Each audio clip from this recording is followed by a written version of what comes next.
Olá, bem-vindos a mais um Mergulho Profundo. Hoje a gente está abrindo o livro do Gênesis. Um livro fundamental. Exato. Mas com um olhar bem específico, o da exegese católica. As fontes que chegaram para a gente falam das origens, das alianças divinas e como ele já meio que aponta para a redenção em Cristo. Isso mesmo. Gênesis, né? A palavra já diz origem. Mas é importante dizer, não é para ser lido como um manual de ciência ou história como a gente entende hoje. Certo. A abordagem católica ela é guiada pelo magistério, por documentos como a Dei Verbum e busca as verdades teológicas, sabe? Aquelas essenciais para a fé, para a salvação. E que muitas vezes vem por linguagem simbólica, imagino. Exatamente. Linguagem simbólica, narrativa, Deus se comunicando ali. Entendido. Então, nossa missão aqui é tentar decifrar essas camadas mais profundas, né? Isso. Bom, começando pelo começo mesmo, Gênesis 1 e 2. A criação descrita como muito boa, e o ser humano ali no ápice feito à imagem e semelhança de Deus. Qual a importância disso, assim, de largada? Isso estabelece a dignidade única da pessoa humana. O nosso chamado para refletir Deus no mundo. E é interessante, né? O trabalho, por exemplo, ele já aparece ali como participação na obra criadora. Não é punição, como às vezes se pensa. Que interessante. A criação revela um Deus de ordem, de bondade, de amor, de sabedoria. Mas essa harmonia toda, ela não dura muito, né? Logo em Gênesis 3, a gente tem a queda. Pois é. O pecado entra no mundo pela desobediência. Parece uma virada bem sombria ali. É uma virada trágica, sim. As consequências são bem sérias. A relação com Deus se quebra, aí vem a vergonha, o medo, o sofrimento, a morte. Pesado. Muito. Mas o fascinante, olha só, é que justamente ali, no meio do julgamento, Deus já coloca a primeira faísca de esperança, é o que a tradição chama de proto-evangelho.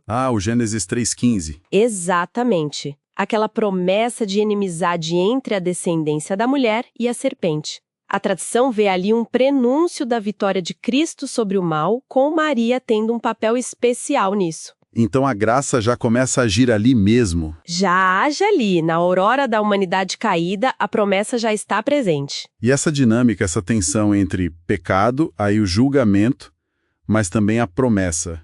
Isso continua, né? A gente vê isso depois com Caim e Abel, por exemplo. Sim, a dinâmica se repete e se aprofunda. Caim e Abel mostram como o pecado afeta a relação entre irmãos, a fraternidade. Abel, o justo que é assassinado, é visto como uma figura que antecipa Cristo na paixão. Uma prefiguração. Isso, uma pré-figuração. Depois vem o dilúvio. Ali a gente vê a justiça divina contra a maldade que tinha se espalhado, mas também a imensa misericórdia ao salvar Noé e sua família. E a arca vira um símbolo. Sim, a arca como tipo da igreja, um lugar de salvação, e o dilúvio mesmo como uma pré-figuração do batismo, que lava o pecado. A aliança com Noé, com o sinal do arco-íris, é uma promessa gratuita de Deus. Ele não vai mais destruir a vida dessa forma. Entendi. Seguindo a história, a gente chega na Torre de Babel. Parece que, depois de um recomeço com Noé, surgiu um outro tipo de problema ali. Uma ambição coletiva, talvez. Exatamente. Babel representa a soberba humana. Aquela coisa de querer alcançar o céu pelo próprio esforço. Fazer um nome para si, mas sem Deus, né? E o resultado é? Confundem. Os povos se espalham. Mas olha que interessante. Essa dispersão, que é consequência do pecado, ela meio que prepara o terreno para o próximo passo de Deus. Que seria? Chamar Abraão, lá em Gênesis 12. A partir dele, Deus começa a reunir um povo com a promessa de, através desse povo, abençoar todas as famílias da terra. Babel é vista como o oposto de Pentecostes. Claro. Em Pentecostes, o Espírito Santo une as línguas na mesma fé. Perfeito. Babel espalha, Pentecostes reúne. E com Abraão, a gente entra na era dos patriarcas. Ele recebe promessas gigantescas. Descendência, terra, ser uma bênção universal. Mas a fé dele é testada ao extremo, na verdade. Do extremo. Principalmente no episódio do quase sacrifício de Isaque. Esse é um dos pontos mais altos do que a gente chama de tipologia. Explica um pouco melhor essa ideia de tipologia. Claro! Tipologia é essa leitura que a tradição cristã faz, vendo como figuras, eventos ou até instituições do Antigo Testamento, eles já apontam, já prefiguram Cristo e a realidade do Novo Testamento. Entendi, como no caso de Isaac. Exato. Isaac carregando a lenha para o sacrifício é uma imagem fortíssima de Cristo carregando a cruz.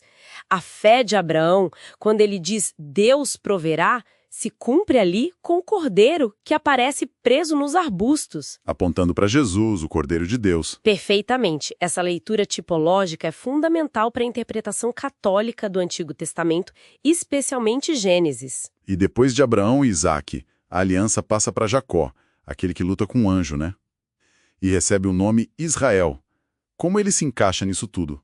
A história de Jacó é muito rica porque mostra a graça de Deus agindo mesmo através de um personagem inicialmente cheio de falhas, meio astuto, né? Sim, a história dele tem umas reviravoltas. Tem.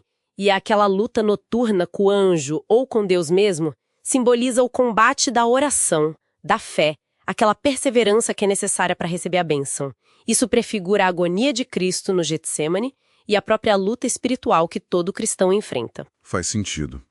E para fechar o Gênesis, tem a história longa e dramática de José. Vendido pelos irmãos, vai para o Egito, sofre um monte, mas no fim ele salva todo mundo.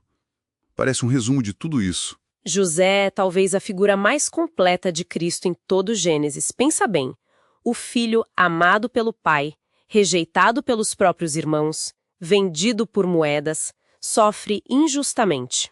É verdade. Mas depois ele é exaltado, chega a uma posição de poder e se torna fonte de salvação, não só para a família dele, mas para as nações ao redor por causa da fome. E tem aquela frase marcante dele para os irmãos. Aquela frase é o coração da história. Vocês intentaram o mal contra mim, mas Deus o transformou em bem. Isso é um resumo perfeito da providência divina. Que guia a história para a salvação, mesmo através do mal que as pessoas fazem. Exatamente. E o perdão que José oferece aos irmãos é um espelho da misericórdia de Cristo na cruz. Uau! Então, recapitulando um pouco, a leitura católica do Gênesis não o vê como um livro isolado.